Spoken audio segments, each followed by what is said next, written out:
The मा मिरासदार यांच्या गंमत गोष्टी या विनोदी कथा संग्रहातून प्रदर्शन नावाची कथा. पाटील गावाहून परत आले. ही बातमी ताबडतोब जिकडे तिकडे झाली. वाड्या वस्त्यांपर्यंत गेली. वास्तविक कोणी माणूस गावाहून परत येणे ही गोष्ट अशी काही मुलखा वेगळी नव्हे. गावात रोज कोणीतरी परगावाहून येत होते आणि जात होते. गावचा पाटील तरी काय, पूर्वी कधी गावाला गेला नव्हता आणि आत्ताच अगदी नव्याने गेला होता असेही काही नव्हते. तरी पण पाटील परत आले ही बातमी ऐकल्यावर लोकांनी कान टवकारले. सांगणाऱ्या माणसापाशी नाना चौकशा केल्या.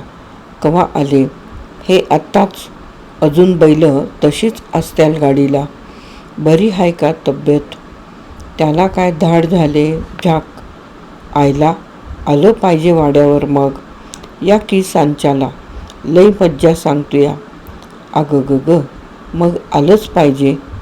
अशा प्रकारची बोलणी ठिकठिकाणी झाली. ज्याला त्याला मोठी उत्सुकता वाटली. पाटील परत आले ही बातमी सर्वांना महत्त्वाची वाटली. याचे कारण इतकेच होते की पाटील मोठा गमत्या माणूस होता. तो गावात असला म्हणजे लोकांना वेळ घालवायला दुसरे काही निराळे साधन लागत नसे. बैठकीत बसावे, तिथलीच पान तंबाखू खावी आणि मांडीला रग लागेपर्यंत गप्पा हाणाव्या. फार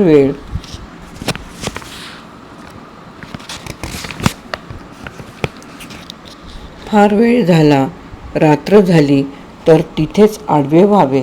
अंगावरच्या धोतराच्या निऱ्या सोडून त्याचे पांघरूण करावे आणि लवंडावे. मग सकाळी तिथल्या पितळीभर चहा पिऊनच घरी परत यावे. असा मोठा सुरेख कार्यक्रम असे. पण पाटील नसल्यामुळे तो बुडाला होता. गेले कित्येक दिवस बुडाला होता आणि त्यामुळे लोकांना फार चुटपुट लागून राहिली होती. पाटील आता परत आले.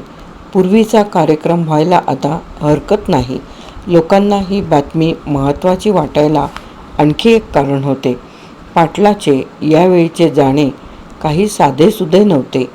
एरवी सारखा तो काही कोर्टाच्या कामाला तालुक्याच्या गावी गेला नव्हता किंवा लग्न कार्याला पाहुण्याकडे गेला नव्हता.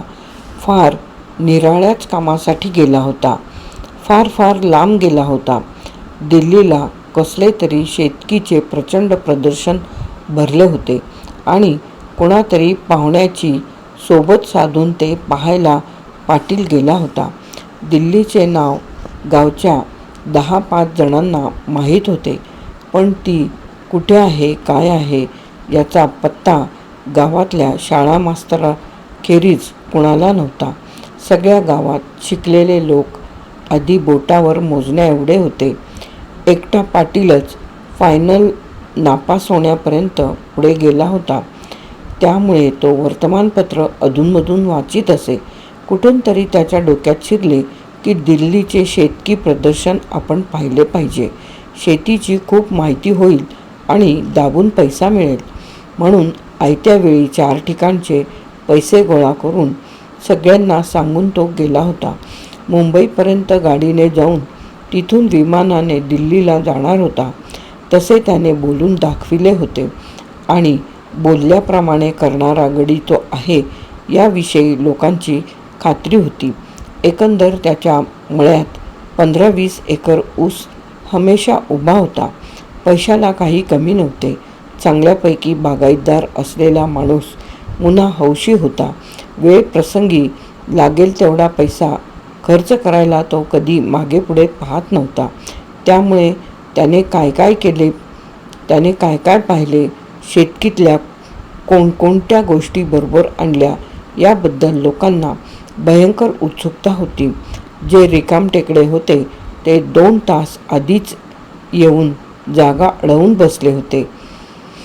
पान चघळत होते. सगळ्यांच्या आधी आपण पाटलाशी गप्पा हाणायची पर्वणी घ्यावी असा त्यांचा हेतू होता. पण आल्या पाटील जो झोपला होता तो संध्याकाळ झाली तरी उठला नव्हता. माझघरातून त्याच्या घोरण्याचा आवाज लांब बाहेर ऐकू येत होता. त्याच्या उठण्याची वाट बघत लोक चुळबुळत होते, इकडे तिकडे वेळ काढीत होते.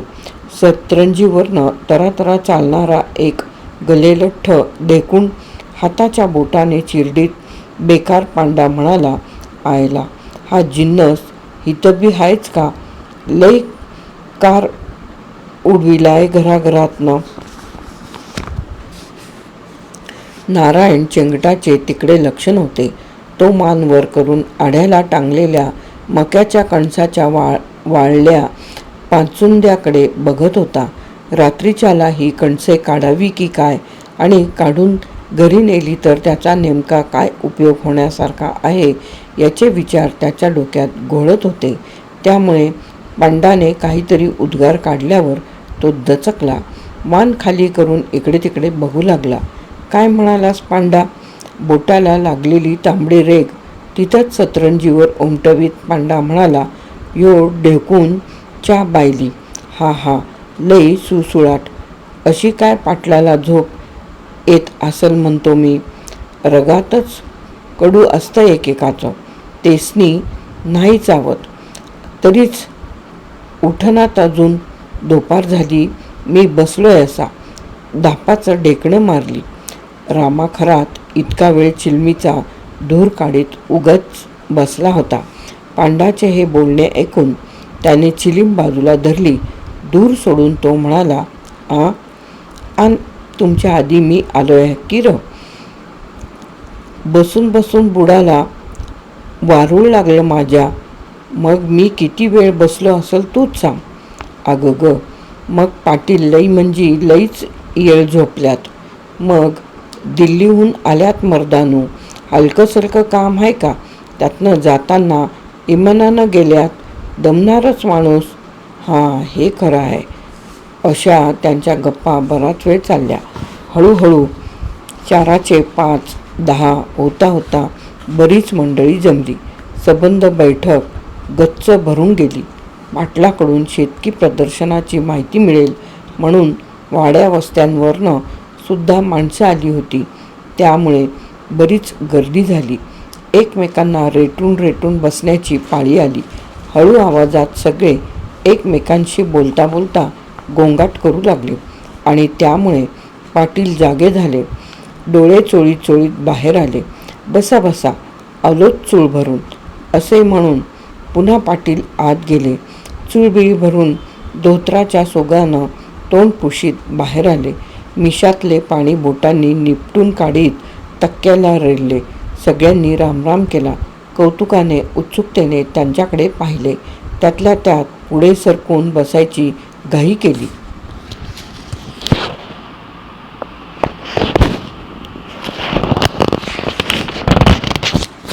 हं, काय मंडळी, कसा काय बेत? पाटलांनी पुन्हा मिशा निपटल्या. पाटलाचा देह चांगलाच प्रशस्त होता. याला शोभेल असाच भरडा आवाजही होता. खणखणीत सुरात हा प्रश्न त्यांनी विचारल्यावर सगळ्यांना बरे वाटले. बैठक रंगणार याची खात्री पटली. नकळत सगळ्यांच्या तोंडावर हसू उमटले.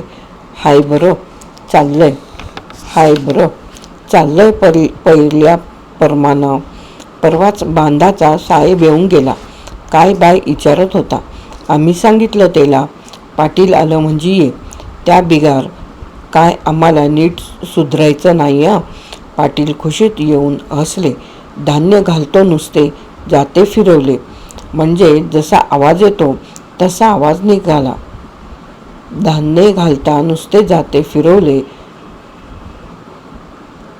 म्हणजे जसा आवाज येतो तसा आवाज निघाला. पाटील सुखरूप परत आले आहेत याविषयी लोकांची पुन्हा एकदा खात्री पटली. चव्हाणाच्या गणपतला शेतीचा चांगला नाद होता. पाटलाकडून 4 नव्या गोष्टी ऐकायला मिळतील म्हणून तो मुद्दाम आला होता. घरची गाडी गुंतली होती म्हणून दुसऱ्याची गाडी करून 4-2 माणसं घेऊन वस्तीवरून आला होता.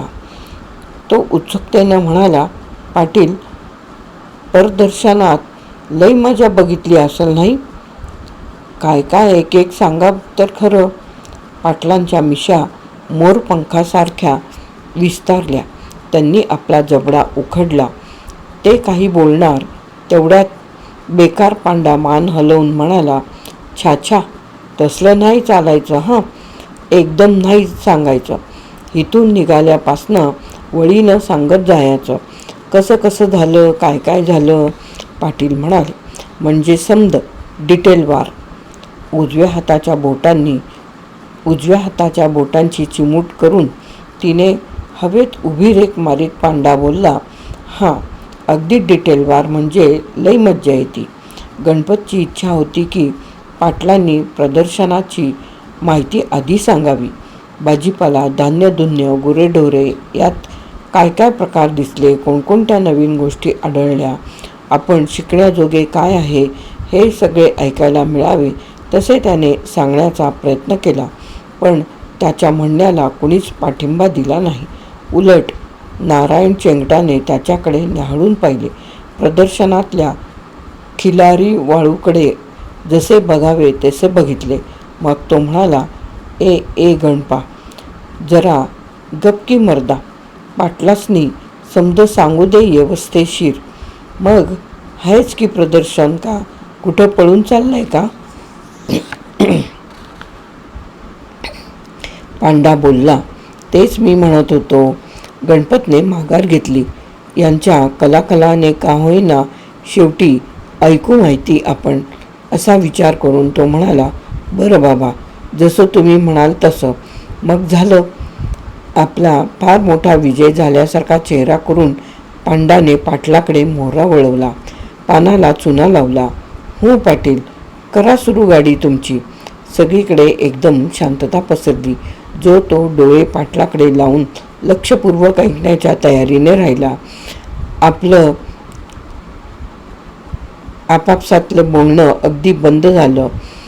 सगळ्यांच्या तोंडावर उत्सुकतेची परमावधी दिसली. तेव्हा पाटलांनी मांडी घातली.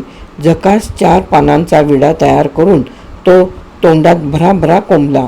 मग आपल्या कराल दाढांखाली तो चिरडीत हातात तंबाखूचा ढीग जमा केला.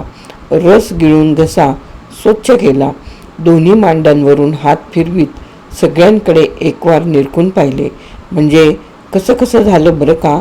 बरेच दिवस माझी आपली इच्छा की लांब कुठंतरी जावं, प्रदर्शन असलं काहीतरी बघावं, 4 गोष्टी माहीत करून घ्याव्यात.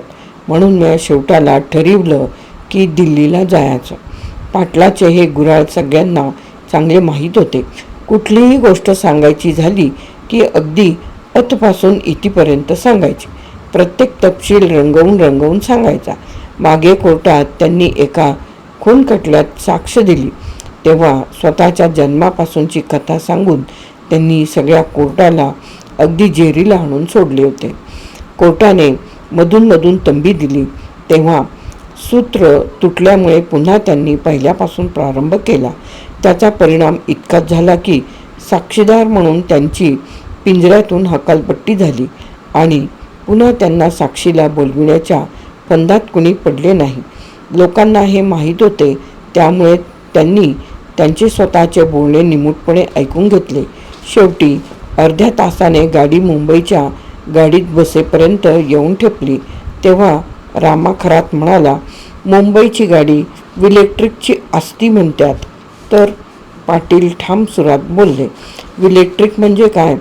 समद्या बाजूंनी नुसत्या ताराच तारा. गाढव वरडल्यावनी इंजिन वरडतंय, म्या भ्या. सगळीकडे हशा पिकला. वातावरणात थोडासा मोकळेपणा आला. पाटीलही पोट धरधरून हसले. पुन्हा एकदा जाते खरखरा करून मोठमोठ्यांदा वाजले.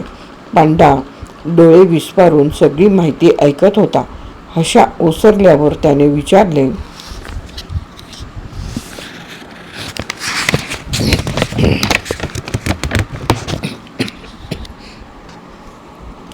अन मधी बोगद हाय ती म्हण. लई बोगद. किती? लई अपरंपार बोगद. अंधार गुडूप आत. असं काय पाडलं असतील बोगद म्हणतो मी. कसं काय पाडलं असतील बोगद म्हणतो मी. नारायण चेंगट बोलला. कसं काय म्हणजे आता इतकी वर्ष गाडी मुंबईला जाती ती काय उगं दरबारीला गाडी डोंगराला धडक देत असल. थोडा थोडा बोक्सा दरबारीला पडायचाच आपला. होतोय बोगदा आपसूक. कसं पाटील? पाटलांनी हात हवेत उडवले. असं असल ते असल तिच्या मारे. सापासारखी गाडी जातीये बोगद्यातनं, एवढं खरं. सुळ सुळ सुळ. अन मुंबईत गेल्यावर तर काय मायंदाळ गाड्या, इकडनं एक गाडी तिकडनं एक गाडी. तम्मा धनगर गाव सोडून संबंध जन्मात कुठं गेला नव्हता. त्यामुळे त्याला प्रत्येक गोष्टीचे आकृत वाटत होते. तोंडाचा आ करून आणि डोळे विस्पारून तो मुकाट्याने ऐकत होता. आता मात्र त्याला राहावेना. जागच्या जागीच सरकल्यासारखे करून तो म्हणाला, आगाई ग, इकत्या गाड्यांना रस्ता तरी कसा घावत असल म्हणतो मी. चुकत बी असल एखांदी. पाटलांनी त्याच्याकडे कीव केल्याप्रमाणे पाहिले. गाडी म्हणजे लेका मेंढरूळ हाय वय? नाही नाही. अरे तिथं तर दोन्ही बाजूनं बिल्डिंगा अन मधनं गाडी पळतीये. आता बोल. आग बो. पाटलांनी मुंबईचे पुराण बराच वेळ चालविले. त्यावरून लोकांना बरीच नवीन हकीकत कळली. मुंबई हे फार मोठे गाव आहे. तिथे लाखो माणसे राहतात. मोठमोठ्या प्रचंड इमारती आहेत आणि समुद्र आहे इत्यादी माहिती पुष्कळांना होतीच. पण पाटलांनी सांगितलेली माहिती याहीपेक्षा अद्भुत होती. मुंबईचे लोक एकसारखे पळत असतात. ते का पळत असतात ते काही कळत नाही. बहुधा त्यांच्या पाठीमागे पोलीस लागत असावेत. कारण मुंबईत दांभिस माणसं फार. मुंबईला समुद्र आहे ही तर गोष्ट खरीच, पण त्याचे वैशिष्ट्य म्हणजे त्यात भयंकर पाणी आहे. जिकडे बघावे तिकडे पाणीच पाणी वाहत असते. मुंबईतल्या पोलिसांच्या हातात फार ताकद असते. त्याने हात आडवा केल्याबरोबर माणसे, वाहने, मोटारी फिटारी थांबतातच. पण कुत्री आणि गाढवेसुद्धा तिथल्या तिथे उभी राहतात. कुणाची पुढे जायची हिंमत होत नाही. सिनेमाच्या थिएटरात गारवारा सोडण्याची सोय केलेली असते. इतका गारवारा कुठून आणतात हे काही कळत नाही. तो बहुधा यंत्राने तयार करतात. खुर्चीत बसला माणूस की डाराडूर झोप येते. तिथल्या बायका तर ड्रेस घालण्यात नटरंगी आहेत. एकीहून एकीची कडी असते. आपल्याकडे बघून त्या उगीच हसतात.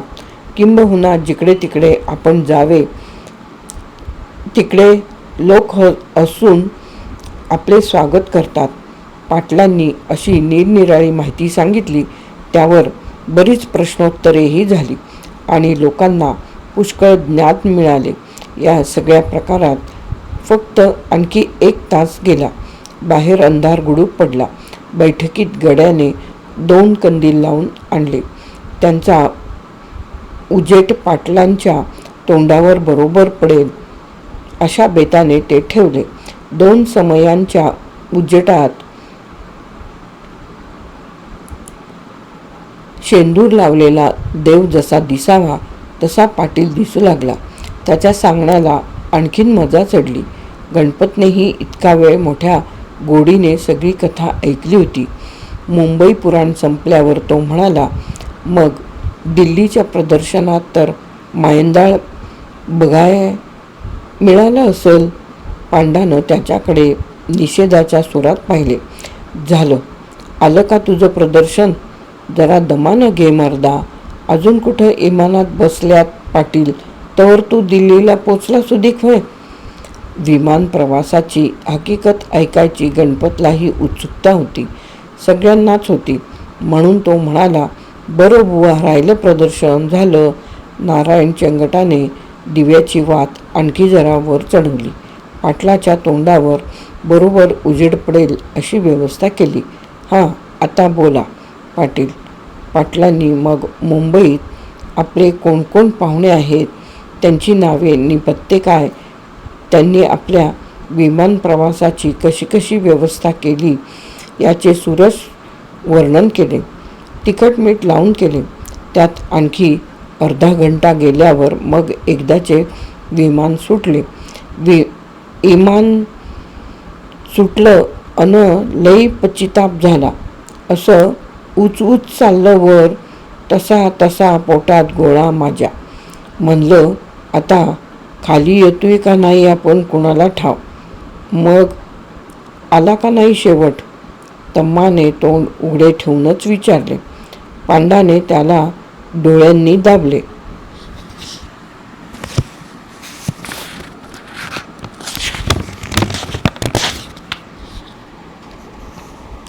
ए गप बैस, अडल्यावानी विचारू नगस. मला काय राहवलं नाही. मी विचारलं तिथल्या माणसासनी, पर त्यांची भाषा मला समजना अन माझी त्यांना समजना. पाटील पुढे म्हणाले. मग मी नादच सोडला. म्हणलं जे व्हायचं ते होईल. जीवाच्या करारावरच बसलोय आपण, आता काय भियाचं. पाटील पहिल्यापासनं धाडशी लई. चंगटाने मान हलवली. धाडशी म्हणजे. पांडा कौतुकाने बोलला. नुसतं इमान आबळातनं जातंय तर मला इकडं धडकी भरतीये. मग पाटील कसं बसलं असत्याल आत, त्याचं त्यांनाच ठाऊक.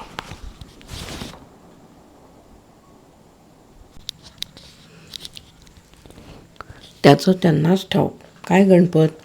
गणपतने त्या दोघांकडे लक्ष न देता विचारले. मग पोचला कवा दिल्लीत. ऐक तर खरं माझा. पाटील पुन्हा एकदा हसले. इतक्या मोठ्यांदा हसले की चेंगट आणि पांडाही मोठमोठ्यांदा हसू लागले. मला लागल्या वकाऱ्या व्हायला. जसं इमान वर जायला लागलं तसं तसं वकाऱ्या व्हायला लागल्या. पर तोंड मोकळं करावं कुठं. वय की इमानात कुठली आलीये मोरी अन पायखाना. मी बसलो तोंड हाताने दाबून धरून तसाच. ते बरं केलं बघा, चेंगट म्हणाला. नाहीतर खिडकीतनं मोकळं करायचं तोंड. मोटारीत नाही का बाया माणसं करत्यात. लेका इमान म्हणजे मोटार नव्ह. रामा खरात बोलला. त्याचा कुठल्या आल्यात खिडक्या न फिडक्या. धक्का लागून पडलं खाली म्हणजे हाडंसुद्धिक लागायची नाही हाताला. कसं पाटील. पाटलांनी मान हलवली. छा खिडक्या असत्यात ह्या दोन्ही बाजूला बकळ खिडक्या. पर त्याला काचा होत्या. मग हो, म्या केला होता विचार. म्हटलं द्यावी एक गुच्ची ठेवून अन फोडावी काच. करावं तोंड मोकळं. काय 4-2 रुपये नुकसान झालं तर दिलं भरून, तरी काय वाईट नव्हतं. मग वय की आपल्याला काय पैशाला तोटा आहे. मग पुढं काय झालं. पाटलांनी सगळ्यांकडे एकदा निरखून पाहिले. एखादी महत्त्वाची गोष्ट सांगायची असली म्हणजे पाटील म्हणजे माणूस जसा थोडासा थांबतो, ऐकणाऱ्याची उत्सुकता अजमावून पाहतो आणि मग बोलतो, त्याप्रमाणे पाटील 2 मिनिटे थांबले. मग सगळ्यांकडे बारकाईने पाहत म्हणाले. लई गंमत उडली. इमानात होती एक बाई, काम करणारी. हां, आमच्यासारखी. शीट नवं. हां व्हय. पांढरा सफेद ड्रेस घातलेली. ती आली की माझ्याजवळ. आता हिच्या आईला अशी काय होती दिसायला. पाटलांनी गणपतीच्या हातासारखा पुढे हात करून 2 बोटांची ठाम चिमट धरली. नंबर 1 होती राव. अन मग माझ्याजवळ आली. मला मुसलमानी भाषेत म्हणतीये, काय घाबराव नाही अन कसल्या तरी चिकट गोळ्या दिल्या खायला. ते कशापायी कोणाला ठाव. मला तोंड धुवायला सांगितलं. धुतलं. मग गोळ्या खाल्ल्या. तरी बी डोकं काय गरगरायचं राहीना. बोलून चालून बाईच ती. पांडाने बारीक सुरात शेर मारला. अन नंबर 1 पुन्हा कसं डोसकं राहायचं नीट. लेका लईच सावट आहेस पांडा तू. पाटील गदगदून हसला. त्याचे पुढे आलेले पोट देखील जोरजोरात हसले. एकदम 4-2 जाती वाजली. बाकीची मंडळी हसू लागली. एकमेकांत कुजबुजू लागली. थोडा वेळ जिकडे तिकडे गलका झाला. गणपत म्हणाला, इमानात इतकी मजा तर प्रदर्शनात किती दिसली असेल, नाही का पाटील? पाटील अजून विमानातच होता. त्या वेळच्या आठवणीने त्याला अजून हसू येत होतं. त्यातून पांडाने केलेली चेष्टा त्याच्या अंगी लागली होती. त्यामुळे तर त्याला फारच हसू फुटत होते.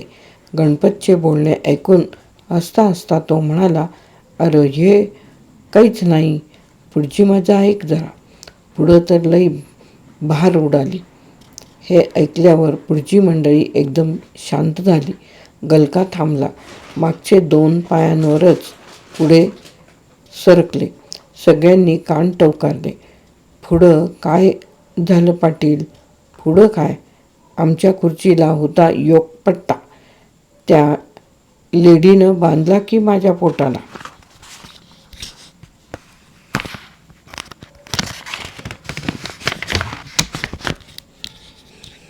पोटाला पट्टा? आता हिची आम्ही. तम्हाला आश्चर्य वाटलं. माझ्या पोटाला सारखा तिचा हात लागायचा. मला अशा गुदगुल्या झाल्या म्हणताय. अरारारा, काय विचारू नका. लागलो सारखं हसायला. तशी ती लेडी बी हसायला लागली. आम्ही दोघं एकमेकांकडे बघतोय आणि हसतोय, हसतोय आणि बघतोय. बेकार पांडा, नारायण चेंगट. खरात सगळ्यांच्या डोळ्यांसमोर कल्पनेने ते चित्र उभे राहिले. खरातला पाटील आणि ती बाई हसत आहेत असे दिसले. पांडाला पाटलाबरोबर आपणही त्या विमानात होतो आणि आपण प्रत्यक्ष हा देखावा पाहिला असे वाटले. नारायण चेंगटाचे लग्न झाले नव्हते. त्यामुळे त्या बाईने आपल्यालाच गुदगुल्या केल्या असे त्याला वाटू लागले. आपण आणि ती बाई एकमेकांकडे बघून हसतो आहोत असे स्वप्न त्याला तिथल्या तिथे पडले आणि तो मनाशी हसू लागला. जणू काही त्याला खरोखरच गुदगुल्या होत होत्या. अशा थाटात पोट आवळून आवळून हसू लागला. गणपत म्हणाला, तर अशी बहार उडाली म्हणता अन अशा रीतीनं तुम्ही दिल्लीला गेला. मग प्रदर्शनात? तिच्या प्रदर्शनाच्या मी. पांडा रागारागाने बोलला. जरा पाटलाच्या सवडीनं घे की. हा, मग पुढं काय झालं? पाटलाने आपल्या मोरपंखी मिशावरनं हात चोळला. पुढं काय? सारखा माझा पट्टा सुटायचा आणि सारखा ती बांधायची. 2 तासात संघष्टन वाढलं.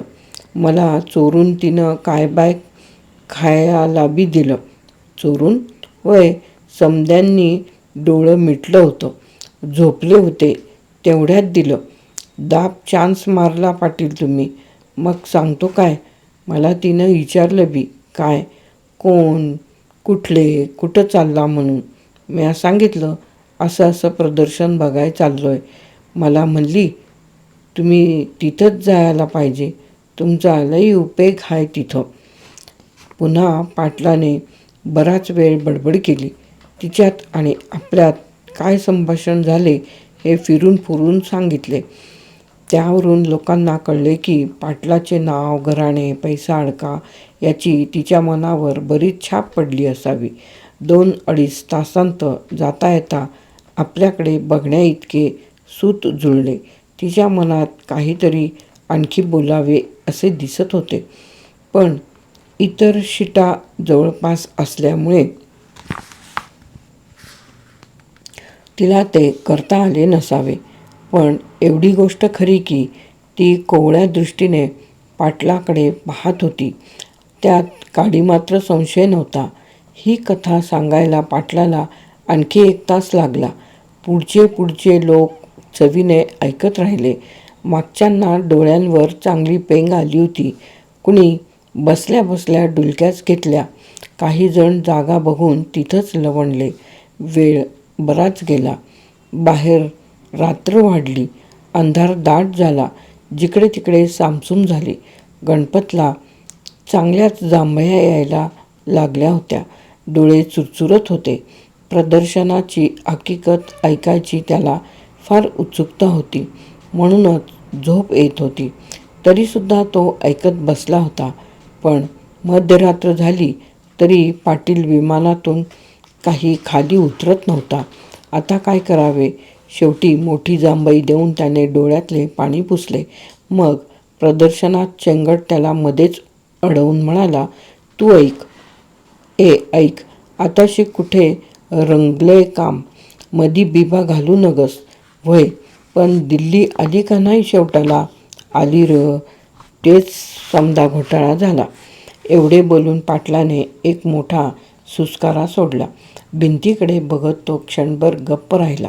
त्याचा इतका वेळ खुललेला चेहरा उतरलेला दिसला. पांडाला मोठे आश्चर्य वाटले. वाळलेल्या ओठांवरून जीभ फिरवीत त्याने हवरेपणाने विचारले, मग 2 तासात संगष्टन जुळलं. पुढं? ज्या बाईवर पाटलाचे मन बसले ती बाई घरी आल्याशिवाय पाटील राहत नाही याबद्दल चेंगटाची खात्री होती. बहुधा पाटलाचे लक्ष बोडक्या बाईकडेच जाते असा अनुभव होता. तेव्हा विमानातली ही बाईसुद्धा बोडक्या बायांपैकीच असली पाहिजे. असे असले तर मग काम जुळल्यासारखे होते, काही कठीण नव्हते. म्हणून त्याने विचारले, कुकू होतं का तिच्या कपाळावर? पाटलाने नकारार्थी मान हलवली. काय दिसलं तर नाही, पर आपल्या जातीपैकी काय दिसली नाही. मग काय बिघडलं? काही असले तरी या बाईला पाटलाने बगलेत मारले असलेच पाहिजे याविषयी चेंगट निशंक होता. न जाणो तिला पाटलाने घरीसुद्धा आणली असेल या कल्पनेने त्याने बैठकीतूनच वाड्याकडे सर्वत्र दृष्टी टाकली. बैठकीच्या जवळच्या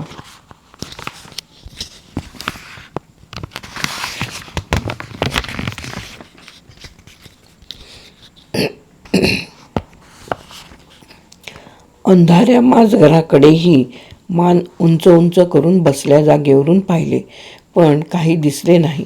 तरीसुद्धा ठाम सुरात तो म्हणाला, पुढं काय असणार? ठरलेलंच आहे. काय? पाटील हिंडलं असत्याल चैनीनं तिला घेऊन संगट, स्पेशल बैलगाडी करून समद्या दिल्लीतनं फिरलं असत्याले. दुसरं काय? व्हय पाटील. पाटलाने मान खाली घातली, चेहरा फार कसनुसा केला. निराशेने मान हलवीत तो म्हणाला, हाड तिच्या मारी. का व? समदा इस्कूट झालं र. का व? घंटाभरात दिल्ली आली र. अरारारा, आणखी 2 घंटे पाहिजे होते. पाटलाने आपली 2 जाडजूड बोटे हवेत उभी केली, म्हणजे काडकंच तोडत होतो. बराबर गारद केलं असतं तिला.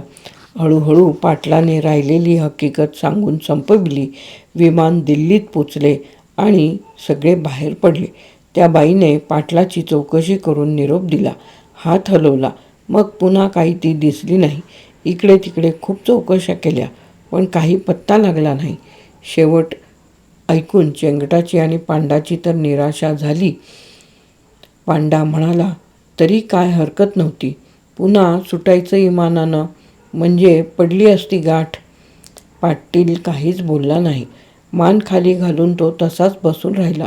मग त्यानेही मोठी जांभई दिली. आता जरा गणपतला बरं वाटलं. संपली एकदाची ही हकीकत. आता प्रदर्शनाची माहिती विचारायला हरकत नाही. आता काही कुणी अडविणार नाही. डोळे चोळून पाठ ताट करीत गणपतने पाठीची हाडे कडाकडा मोडली. थोडासा पाटलाच्या बाजूला सरकून तो उत्साहाने म्हणाला, हां, आता सांगा. पाटलाने त्याच्याकडे त्रासिक दृष्टीने पाहिले. काय? प्रदर्शनातलं? कसलं लेका प्रदर्शन घेऊन बसलास? अन काय? ह्या? गणपत आश्चर्याने बोलला. म्हणजे? पाटलाने पुन्हा मान वर केली. त्याचा चेहरा पुन्हा उतरला. भरड्या आवाजाला दुःखाची धार आली. ती लेडी काय पुन्हा भेटली नाही? मन उदासच झालं माझं. विचार करकर केला अन पुन्यांदा इमानाचं तिकीट काढलं. पांडा पुन्हा उत्सुकतेने पुढे सरकला. आणि मग काय उपयोग झाला नाही. दुसरंच काम भेटलं. निव्वळ बाप्या तिच्या मारी. ये मिशा एक एक. बघितल्यावर नुसतं 6 महिनं दुखणं यायचं. आलो तसाच माघारी मुंबईला. जे आलो ते मग इकडंच आलो.